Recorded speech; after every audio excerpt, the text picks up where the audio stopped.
he's visiting and we're lovers. No. Really, why are women so obsessed with heated rivalry? When you ask that question out loud, people usually assume the answer is obvious. It's hot, intense, and scandalously addictive. And also, let's not pretend the chemistry isn't doing a lot of heavy lifting at first. But stopping there sort of misses out on the real reason this story speaks.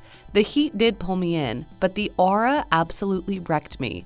What starts as mild banter and charged tension evolves into something deeper with longing, vulnerability, and two men who actually discuss what they want. Heated rivalry does not sell desire as confusion. It's mutual and consensual. By the end, I was no longer hooked to the screen for the sake of the spice, because I was undone by the way Shane and Ilya look at each other, as if wanting someone does not have to be lonely and cruel. That's the real obsession. Let's be honest, the heat is doing a lot of work at the beginning. The series opens with a delicious kind of tension, with lingering glances and the feeling that every interaction could erupt into chaos at any moment.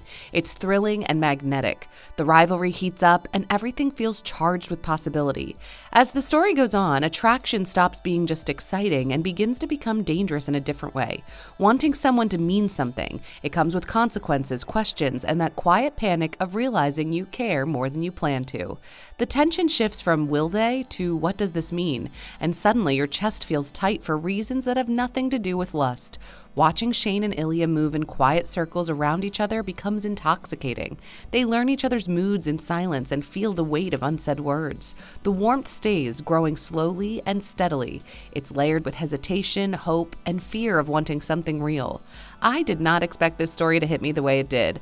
I thought I would enjoy it, maybe obsess over the disgustingly hot cast a little, and move on. Instead, it sat with me and made me think how rarely we are shown yearning that is patient, mutual, and emotionally brave. I was not overwhelmed because it was intense, but because it was honest. Watching two people want each other without overthinking, choose each other without games, and grow without losing an edge made me ache in a quiet way. It left me wanting better stories, better love, better standards, and maybe that's why I can't let it go. Moreover, what gets me about this series is how clearly everyone wants to be there. Not halfway, not accidentally. Not because the plot shoved them together. They simply choose each other again and again. And as someone who has watched far too many love stories built on confusion, pressure, or emotional chicken, that feels oddly rebellious. I mean, we are a bit too used to the trope about being messy in the wrong way on screen.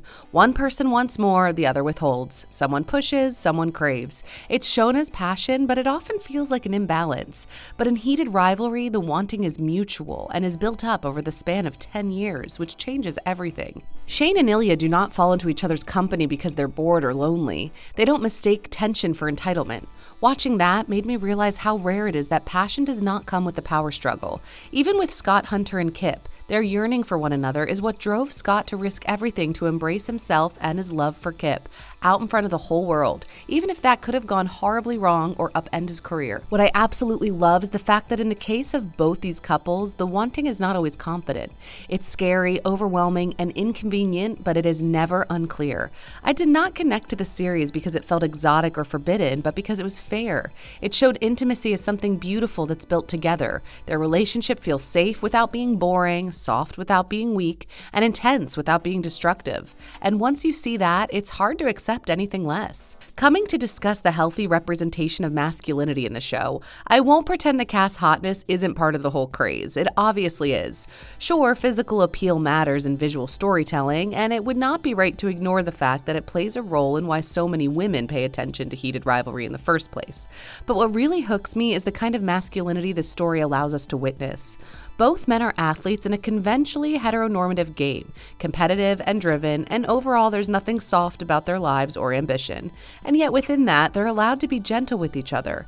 I'm so used to men being written as emotionally stunted and then celebrated for it, where silence is framed as strength and detachment is framed as control. But in heated rivalry, masculinity does not become fragile when feelings enter the room. Rather, it deepens. Like we see, wanting someone does not make these men weaker, it makes them more aware, careful, and human. And that awareness is amazingly attractive. What I find fascinating is how intensity isn't expressed through power plays, but through attention. They notice each other. They care about how their actions affect others. Even when they mess up, the story doesn't excuse it as boys being boys. It provides a place for accountability and conversation. Watching men be emotionally brave without losing their cool almost feels illegal. Yeah, they're hot, but what makes them stay hot is that they are allowed to feel deeply and express themselves without any hindrance. Heated rivalry mostly bounces back and forth from the ice to the bed. On the ice, in press rooms, around teammates, everything is sharp and performative. Confidence at peak. Emotions tightly held and rivalry carefully maintained. They're playing roles the world understands. But in private scenes like late-night conversations in hotel rooms or the stillness after a game, something softer takes over. What really sets these moments apart is how clearly consent and mutual desire are tailored into them. So much of what we are shown isn't about urgency or spectacle, but about two people checking in, and that feels radically different from a lot of straight sex scenes in shows like Bridgerton, where passion often rushes ahead of communication and consent is applied rather than being clearly expressed. I'm not saying Bridgerton is not a crazy good show, but in Heated Rivalry, the concept of desire is collaborative, and that kind of care, shown subtly and without performance, lingers far longer than any grand gesture ever could. Coming back to the main topic of conversation, there's been a rising trend of a group of straight women fetishing queer and gay culture, something that's inherently a bit off. Still, I do not think that's a major reason why women are so obsessed with the show. For many viewers, the explicit moments seem less at the destination and more as the doorway. They bring more people in, yes, but they don't hold them there. What makes them stay is far more disarming. In my opinion, what makes this series emotionally adult isn't that it's dark or dramatic. It's that it understands love as something that requires responsibility. There are no grand speeches that magically fix everything, no moment where one conversation erases years of fear. Instead, the story lets emotions unfold in real time. We see this in scenes where Shane goes into silence after moments of closeness, or when Ilya tries to cover up his vulnerability with that Russian sense of humor. Neither reaction is villainized, but also neither is romanticized. They feel emotionally adult because they're allowed to be different. Shane is careful, anxious, and private. He feels everything but struggles to name it. Ilya, on the other hand, is expressive, impulsive, and emotionally loud, often saying what he feels before he fully understands it. Their story lets them misstep, pull away, and come back with more clarity. There are scenes where they acknowledge what they can't give yet, and that honesty is such a rare sight. They don't promise forever to ease the tension. Watching them learn how to show up for each other without shortcuts feels like growing up in a way most romances aren't. Another good thing about this story is how it isn't based on a fix-him arc. It refuses to turn love into a repair job. Neither Shane nor Ilya exist to be corrected, smoothed, or reshaped into something more digestible. There's no underlying message that one of them is too much or not enough and needs the other to balance them out. They come into the relationship as whole people who are flawed, complicated, and already developed. That absence is a relief, especially as someone who's seen countless romances where love means patience, which may sometimes feel like unpaid emotional labor.